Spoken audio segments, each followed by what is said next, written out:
Alright, today we're going to walk through installing WordPress via Softaculous. This is a great way to install WordPress if you just signed up for a shared hosting account anywhere that has Softaculous, which is pretty much everywhere. So what you want to do is log into your cPanel. Usually you can do that via your client area at the host, or with us it's underneath the client area under my whattheserver.com.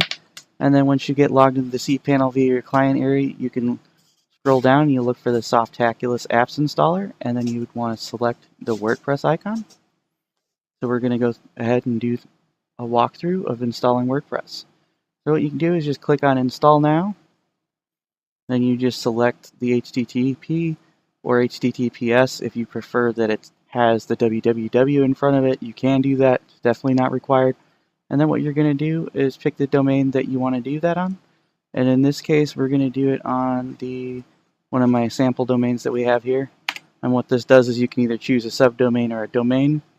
If you want to install your domain to where it would be under, say, test folder, so then you would go to demo.whatthesample.com/test folder. That would be where it would install to. That's an option, not required, but it's cool if you want to install a bunch of WordPress installs in the same domain and for testing reasons.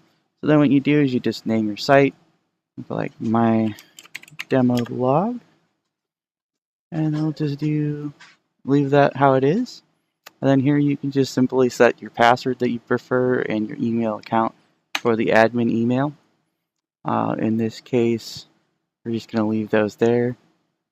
And then if you want to use the login limiter, you can. I don't personally use this one, but it's definitely an option. What this does is this helps protect your site from brute force attacks, which will happen automatically just due to the bots and the bad people out there. And then they do have a couple of default themes.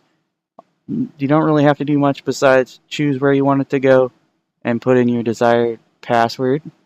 And then you scroll down, you click install, you let it do its thing, and then you have your Softaculous WordPress install. It's really that easy. So what we're going to do, just go test and make sure it logs in. And it should log you right into it. And it'll give you a little privacy policy thing, and there's your WordPress. That's literally all there is to it.